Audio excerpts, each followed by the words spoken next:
Hello students,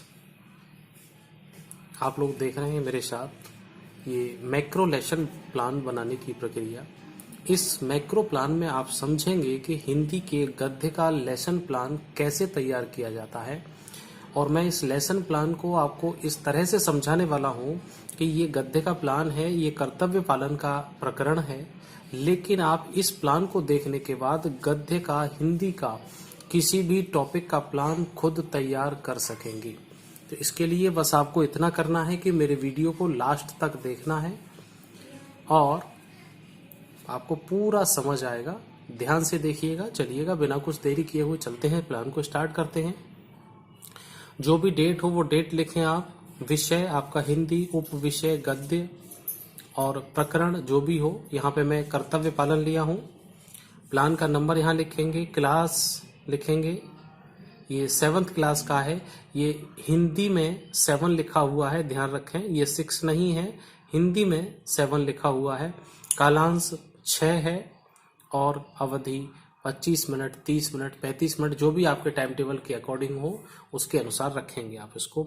यहाँ विद्यालय का नाम यहाँ पे लिखेंगे। अब आता है सबसे पहले इसके सामान्य उद्देश्य और उसके बाद उसके विशिष्ट उद्देश्य। तो जो जनरल ऑब्जेक्टिव्स होते हैं ये हमारे सब्जेक्ट से संबंधित होते हैं और स्पेसिफिक ऑब्जेक्ट होते हैं जो हमारे टॉपिक से संबंधित होते हैं, ध्यान रखें। तो छात्रों को हिंदी भाषा का ज्ञान कराना, तो ये हिंदी में चला जाएगा। छात्रों में हिंदी भाषा के प्रति रुचि उत्पन्न करना, छात्रों में कल्पना शक्ति का विकास करना, छात्रों में गद्य के भाव को समझने तथा अपने शब्दों में व्याख्या करने की शक्ति उत्पन्न करना। ठीक, तो ये इसके जनरल ऑब्जेक्टिव्स हुए। अब आते हैं इसके स्पेसिफिक ऑब्जेक्ट, विशिष्ट उद्देश्य। विशिष्ट उद्देश्य मैंने बताया कि हमारे प्रकरण टॉपिक कर्तव्य पालन से संबंधित होंगे। अब देखिए, इस पाठ को आप पढ़ाने जा रहे हैं तो कुछ तो आपका उद्देश्य निर्धारित किए जाते हैं।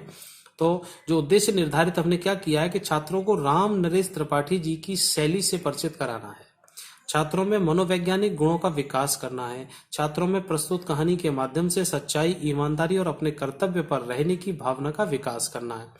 तो जो कहानी हम पढ़ाने जा रहे हैं, इनको जो गद्य का पाठ पढ़ाने जा रहे हैं, वो कुछ सामाजिक गुणों से परिपूर्ण है। तो उसके अंदर कुछ सामाजिक गुण है, सच्चाई है, ईमानदारी है, कर्तव्य परायणता है। तो इस तरह की भावना का विकास बालकों में होगा। तो ये ऑब्जेक्ट आपको अपने टॉपिक से संबंधित हर एक पाठ के लिए अलग अलग तरह से तैयार करना है। अब आते हैं इसके टीचिंग एड पर, और टीचिंग एड के अंतर्गत है इसमें श्वेत खंड, प्रेक्षण, लपेट श्यामपट्ट, संकेतक, फलक। श्वेत खंड का मतलब है चौक से है, इंग्लिश में इसे चौक कहते हैं। ठीक, बाद बाकी आप सब समझ रहे होंगे। प्रेक्षण है, लपेट श्यामपट्ट है, संकेतक है, फलक है आदि। सभी छात्र अपने कर्तव्य के विषय में सामान्य ज्ञान तो रखते ही है। अब आते हैं इनके इंट्रोडक्शन क्वेश्चन की ओर। इंट्रोडक्शन जो क्वेश्चन है, अब आपको दिख रहा होगा आसानी से। देखिए, ये पाठ के शुरू होने से पहले कुछ प्रश्न पूछे जाते हैं, तो वो हैं, लेकिन पाठ में से नहीं होते, ये हमेशा ध्यान रखें। ये पाठ को शुरू करने के लिए पाठ से पहले, पाठ के पूर्व ज्ञान पर आधारित होते हैं। तो आज का पाठ है हमारा कर्तव्य पालन। तो उसके लिए पहला प्रश्न है, बच्चे पढ़ने के लिए कहाँ जाते हैं? तो छात्र उत्तर देंगे विद्यालय में। विद्यालय में कौन कौन रहता है? विद्यालय में अध्यापक, चपरासी, छात्र होते हैं। छात्रों का क्या कार्य होता है? पढ़ना लिखना। पढ़ना लिखना प्रत्येक छात्र का क्या है? कर्तव्य है। कर्तव्य का सही से निर्वहन करना क्या कहलाता है? ये छात्र निरुत्तर हो गए, एक समस्यात्मक प्रश्न हो गया। अब हम इसके आगे चलते हैं। तो उसके बाद फिर आपको ब्लैक बोर्ड पर, श्यामपट्ट पर जो प्रकरण लिखा है वहां पर आपको कर्तव्य पालन लिखते जाना है, श्वेत खंड यानी चौक से, और आगे बोलते भी जाना है, छात्रों आज हम कर्तव्य पालन पाठ का अध्ययन करेंगे। प्रेजेंटेशन के अंतर्गत प्रस्तुतिकरण, प्रस्तुत पाठ को एक ही अनुवृत्ति में पढ़ाया जाएगा। अगर आप कोई चैप्टर बड़ा है आप उसको 2 पार्ट में पढ़ा सकते हैं, कोई और बड़ा है उसको 3 पार्ट में पढ़ा सकते हैं। ये एक में ही पढ़ाया जा रहा है तो यहाँ एक ही रखेंगे। अब चलते हैं हम अगले पेज पर। अगले पेज पर ये 2 पेज एक साथ चलेंगे। एक पेज आप देख पा रहे हैं यहाँ तक है और दूसरा पेज यहाँ से यहाँ तक है, इसलिए थोड़ा सा कैमरे को मुझे छोटा छोटा दिख रहा होगा। आप अपनी वीडियो की क्वालिटी रिजोल्यूशन 480 पर कर लीजिए, आपको पूरा स्पष्ट क्लियर दिखाई देगा। तो सबसे पहले पाठ्य वस्तु के अंतर्गत आदर्श वाचन होगा। तो आदर्श वाचन में कहाँ से कहाँ तक लिया गया है ये आप रखेंगे। और छात्रों में श्रवण क्षमता का विकास करना, बच्चे सुनेंगे अभी छात्र अध्यापिका संपूर्ण विषय वस्तु का उचित स्वराघात, बलाघात या यति गति पूर्ण आदर्श वाचन करेगी। ठीक, सभी छात्र छात्रा ध्यान पूर्वक सुनेंगे और यहाँ पाठ्य पुस्तक का वाचन आ जाएगा। और दूसरी चीज मैं आपको बता दूं, जो पाठ आप पढ़ाने जा रहे हैं उस पाठ के लिए आप अपना कंटेंट भी लिखेंगे, मतलब अपना मैटर जरूर लिखेंगे जो पाठ में वहां पे दिया हुआ है, ये इस प्लान पे लगाने के लिए।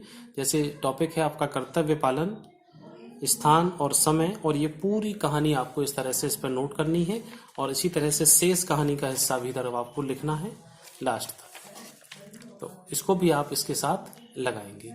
ये राम नरेश त्रिपाठी द्वारा लिखी गई है। अब आदर्श वाचन करने के बाद अब आता है अनुकरण वाचन। अनुकरण वाचन का मतलब होता है पीछे पीछे वाचन करना। तो पहले टीचर ने किया, अब छात्र करेंगे। तो यहाँ छात्र में श्रवण क्षमता का विकास हुआ और यहाँ छात्रों में पठन कौशल का विकास करना। तो अध्यापिका छात्रों को क्रमशः अनुकरण वाचन हेतु आदेशित करेगी। यहाँ अध्यापिका द्वारा है, अगर आप अध्यापक हैं तो अध्यापक द्वारा लिखेंगे। आदेशित छात्र क्रमशः अनुकरण वाचन करेंगे। और यहाँ पर तकनीकी साधन के रूप में ये मंजरी की बुक यहाँ पर लगी हुई है। इस तरह से एक बुक का नमूना आप यहाँ पर लगाएंगे। ये आगे वाला कॉलम मूल्यांकन वाला ये बिल्कुल खाली रहेगा यहाँ तक, क्योंकि मूल्यांकन का भी कोई काम नहीं चल रहा है, अभी वाचन चल रहे हैं, आदर्श वाचन और अनुकरण वाचन। अब तीसरा पॉइंट आता है यहाँ पर, ये चीज भी ध्यान रखें, एक पार्ट जो यहाँ तक चल रहा है उसका एरिया यहाँ तक है, दूसरे वाले का यहाँ तक है, उस एरिया का ध्यान रखें। तीसरा जो यहाँ से शुरू हो रहा है उसको इनके बाद ही स्टार्ट करें। तीसरा देखिए उच्चारण संशोधन। अब जिन छात्रों ने पढ़ते समय कुछ गलतियां की हैं, कुछ अशुद्ध उच्चारण किया है, उनका यहाँ संशोधन करना है। तो छात्रों में शुद्धोच्चारण की क्षमता का विकास करना, छात्रों में मौखिक अभिव्यक्ति संशोधित करना। छात्राध्यापिका अशुद्ध उच्चारित शब्दों को शुद्ध उच्चारित करेंगी। ठीक है, तो छात्र यथोचित सहयोग करेंगे, मतलब बोलेंगे भी और करेंगे भी। जैसे ये है एक शब्द वन रक्षक, तो उनको अलग अलग करके धीरे धीरे से बोलना है, वन रक्षक। गम भई, गम भीर, गम भईर, दोनों को मिलाएंगे तो क्या हो जाएगा, गंभीर। आश्चर्य, तो पूरा क्लियर करेंगे, एक एक शब्द जहां बड़ा छोटा है उसी तरह से इसको करना है। तो जैसे हो गया आश्चर्य, इसको ब्लैक बोर्ड पे करना है। और ब्लैक बोर्ड पे कैसे करना है मैं आपको बता दूं, यहाँ पास में ही ब्लैक बोर्ड आपको लगाना है, चिपकाना है। थोड़ा सा जूम करके मैं आपको दिखाता हूं, इस तरह से देखिएगा, इसको ज्यादा जूम हुआ। ठीक, शुद्ध, तो छ उ ब ध, क्षुब्ध। पुंडरीक, प उ ड र ई क, तो इस तरह से आप इसमें करना है। एक एक शब्द का पूरा क्लैरिफिकेशन करना है, अच्छी तरह से खोल के अलग अलग एक एक अक्षर को। ठीक है, फिर चलते हैं हम अगले पेज पर।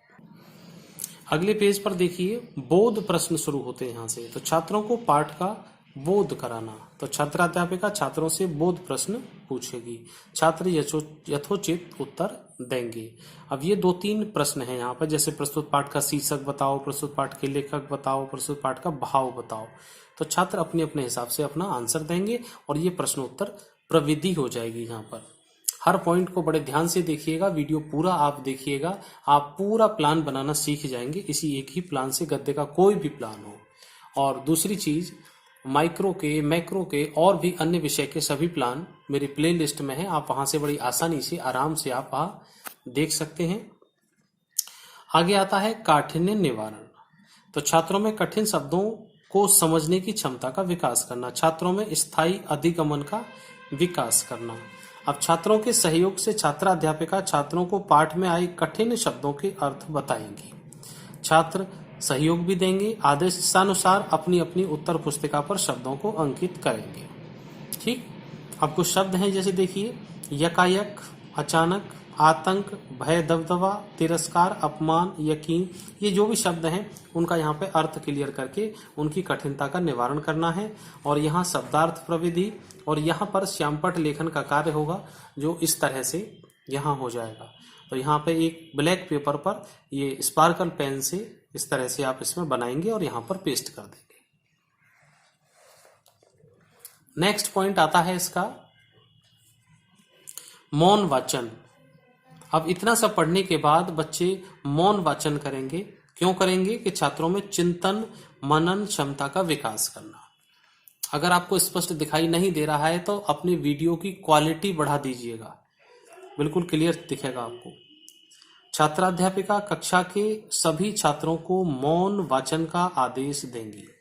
सभी छात्र निशब्द मौन वाचन करेंगे, कोई शब्द नहीं बोलेगा, विदाउट लिप मूवमेंट। चलिए आगे पेज पे चलते हैं। अगले पेज पर है विचार विश्लेषण। छात्रों में विचार मंथन की भावना का विकास करना, छात्रों में तर्क शक्ति की भावना विकसित करना। छात्राध्यापिका छात्रों से विश्लेषणात्मक प्रश्न पूछेंगी। ये पूछेंगी है, पूछेंगी नहीं है, बड़े ऊ की मात्रा है। छात्र यथोचित उत्तर देंगे। तो ये 3-4 प्रश्न पूछने हैं छात्रों से और ये छात्र इधर से जवाब देंगे। आप चाहें तो इनका स्क्रीनशॉट भी ले लीजिए, आराम से देखते रहिए। प्रश्नोत्तर प्रविधि हो जाएगी और यहाँ पर आप बोध प्रश्न भी साथ में लेने हैं। ये एक प्रश्न है, यहाँ पे दूसरा प्रश्न भी आप ले सकते हैं। तो 2 प्रश्न तो हो सकते हैं यहाँ पे, कोई दिक्कत नहीं। अगला पॉइंट आता है भाव व्याख्या। भाव व्याख्या, ये स्थान जंगल दूंगा, ये वही है जहां से मैंने अभी आपको कंटेंट का अलग से पेज दिखाया था। छात्रों को संपूर्ण पाठ का सारांश अपने शब्दों में बताना। ठीक, छात्राध्यापिका छात्रों को संपूर्ण पाठ की संपूर्ण पाठ व्याख्या बताएगी। सभी छात्र ध्यानपूर्वक सुनेंगे। ये व्याख्यान विधि के अंतर्गत आ जाएगा। ठीक, आगे चलते हैं। उम्मीद करता हूं समझ में आ रहा होगा। आगे आता है पुनरावृत्ति प्रश्न।